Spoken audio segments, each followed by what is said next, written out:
Di sudut desa terpencil, berdiri sebuah rumah tua yang telah terbengkalai selama 7 tahun.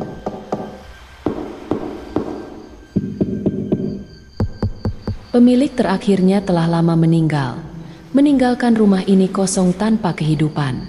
Warga sekitar sering membicarakannya dengan bisik-bisik, menyebutnya sebagai tempat yang tidak biasa.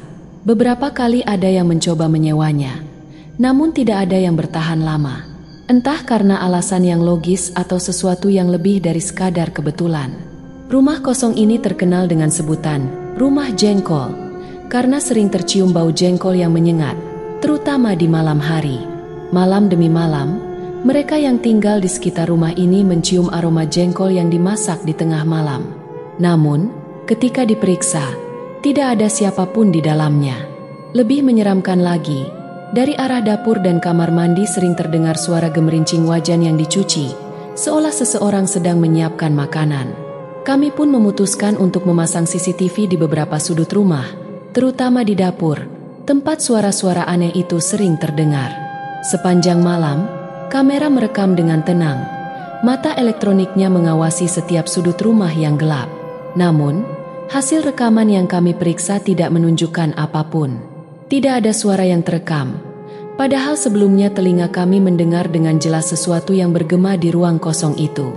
Menurut para tetangga, meskipun rumah ini berdekatan dengan musola, tetap saja terasa angker. Konon, jika seseorang melewati rumah ini pada pukul 2 dini hari, bau jengkol akan menyeruak tiba-tiba. Ada yang mengatakan, sosok perempuan berambut panjang sering terlihat berdiri di dapur. Dia mengawasi dengan senyum yang tidak wajar. Mungkin ada pesan yang bisa kita petik dari semua ini. Seperti rumah yang ditinggalkan begitu lama hingga menjadi sarang makhluk tak kasat mata, demikian pula diri kita. Jika hati kita kosong, tanpa ibadah, tanpa doa, tanpa kebaikan, maka ia akan menjadi tempat bagi hal-hal yang tidak baik. Seperti rumah yang tidak terawat, hati yang kosong pun akan rapuh, mudah dimasuki kegelapan, baik oleh jin maupun oleh sugesti kita sendiri. Malam itu, setelah rekaman terakhir selesai, kami meninggalkan rumah dengan perasaan yang sulit diungkapkan. Di balik rekaman yang sunyi, entah apa yang sebenarnya tengah mengintai dari kegelapan. Terima kasih telah menyimak kisah ini. Semoga kita bisa mengambil hikmah darinya. Jangan lupa untuk selalu menjaga rumah dan hati kita tetap terang dengan ibadah dan kebaikan. Rekaman CCTV memang tidak menunjukkan apa-apa, tetapi pengalaman kami di sana tidak bisa begitu saja diabaikan. Bau jengkol yang menyengat, suara wajan beradu, dan bisikan samar yang sesekali terdengar membuat kami yakin ada sesuatu di rumah itu yang tidak bisa dijelaskan dengan akal sehat. Akhirnya, kami memutuskan untuk mencoba sesuatu yang berbeda.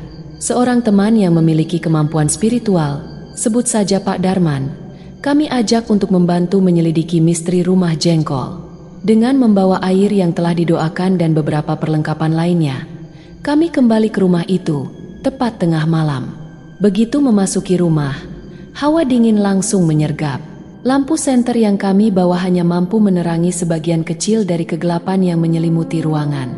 Pak Darman berjalan ke arah dapur, tempat yang paling sering terdengar suara aneh. Kami mengikutinya dengan waspada. Saat kami tiba di dapur, sesuatu yang aneh terjadi. Bau jengkol semakin menyengat, bahkan lebih kuat dari sebelumnya. Seolah-olah seseorang baru saja selesai memasak. Pak Darman menutup matanya, merapal doa, lalu menyiramkan air doa ke lantai dapur. Tiba-tiba, angin dingin berembus kencang dari arah kamar mandi. Pintu kayu tua itu berderit perlahan, terbuka sedikit demi sedikit. Meskipun tidak ada angin yang bertiup dari luar, kami semua terdiam, menahan napas. Dari celah pintu yang semakin lebar, samar-samar terlihat sosok perempuan berambut panjang berdiri membelakangi kami. Gaunnya lusuh, dan rambutnya menjuntai hingga menyentuh lantai. Pak Darman kembali membaca doa dengan suara lantang. Sosok itu bergerak perlahan, kemudian menolehkan wajahnya ke arah kami. Senyumnya lebar, terlalu lebar untuk ukuran manusia biasa. Mata hitamnya kosong, tanpa emosi. Dalam sekejap, lampu senter kami padam, meninggalkan kami dalam kegelapan total. Jeritan kecil terdengar, tetapi kami tidak bisa memastikan siapa yang mengeluarkannya. Tubuh kami terasa berat, seolah ada sesuatu yang menekan dari segala arah. Pak Darman terus berdoa, suaranya semakin keras, menggetarkan udara di sekitar kami. Lalu, suara lain muncul dari sudut ruangan, suara gemerincing piring dan sendok beradu, diikuti tawa lirih yang terdengar menggema. Dalam kepanikan, kami merasakan tekanan itu perlahan menghilang. Lampu senter menyala kembali, dan sosok perempuan itu sudah tidak ada. Hanya sisa bau jengkol yang masih menggantung di udara. Pak Darman menghela napas panjang. Tempat ini memang sudah lama ditinggalkan, tapi bukan hanya oleh manusia, katanya lirih. Ada sesuatu di sini yang merasa rumah ini masih miliknya.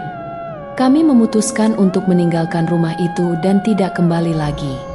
Namun, satu hal yang pasti, misteri rumah jengkol akan tetap menjadi cerita yang dibisikkan dari mulut ke mulut di desa ini, mengingatkan kita bahwa tidak semua tempat kosong benar-benar kosong.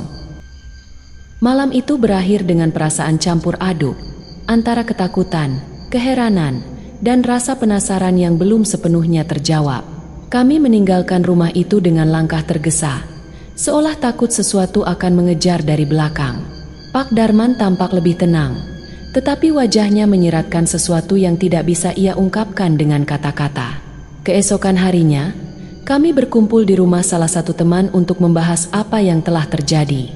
Kami semua setuju bahwa pengalaman malam itu bukanlah kebetulan atau sekadar ilusi. Ada sesuatu yang nyata di rumah jengkol, sesuatu yang menolak untuk pergi. Pak Darman akhirnya angkat bicara. Saya rasa ada dua kemungkinan, katanya sambil menyeruput teh panas. Yang pertama, tempat itu dulunya milik seseorang yang sangat terikat dengannya. Bisa jadi seorang wanita yang meninggal dengan dendam atau penyesalan. Dan kemungkinan kedua, tanya salah satu teman kami dengan suara sedikit bergetar. Pak Darman menghela napas. Ada sesuatu yang lebih besar di sana. Bukan sekadar arwah penasaran. Mungkin makhluk yang sudah lama mendiami tempat itu sebelum rumah itu dibangun. Sesuatu yang suka mengganggu manusia, menggunakan hal-hal yang kita kenali, seperti bau jengkol dan suara-suara aneh, untuk menarik perhatian. Suasana semakin hening. Kami saling berpandangan, mencoba memahami apa yang baru saja kami dengar. Salah satu teman kami, Rudy, tampak gelisah.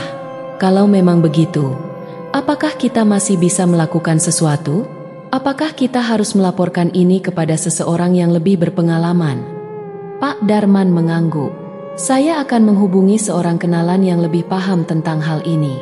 Mungkin kita bisa mencari tahu sejarah rumah itu lebih dalam. Siapa pemilik aslinya? Apa yang pernah terjadi di sana? Kadang, jawaban atas misteri semacam ini ada di masa lalu. Beberapa hari kemudian, Pak Darman mengajak kami menemui seorang tetua desa yang sudah tinggal di sana selama puluhan tahun. Kakek itu, yang akrab disapa Mbah Surya, awalnya enggan berbicara. Namun setelah didesak, ia akhirnya bercerita. Rumah itu dulu milik seorang perempuan bernama Bu Sari, katanya dengan suara lirih. Ia terkenal sebagai penjual jengkol di pasar. Jengkolnya paling enak, paling wangi. Tapi suatu hari, ia menghilang begitu saja. Tidak ada yang tahu kemana ia pergi. Ada yang bilang ia kabur karena hutang. Ada juga yang bilang ia meninggal di rumah itu. Kami merinding mendengar cerita itu. Kalau dia memang meninggal di sana, kenapa tidak ada yang menemukan jasadnya? Tanya Rudy. Mbah Surya menggeleng. Tidak ada yang berani masuk rumah itu setelah ia menghilang.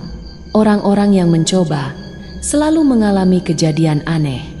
Bau jengkol yang muncul tanpa sebab, suara orang memasak di tengah malam, dan kadang-kadang ada yang melihat sosok perempuan di dapur. Kami semua terdiam. Misteri rumah jengkol semakin dalam, semakin menyeramkan. Satu hal yang jelas, ini belum berakhir. Jika ingin mengetahui kebenaran, kami harus kembali ke rumah itu. Namun, apakah kami benar-benar siap menghadapi apa yang menanti di dalamnya?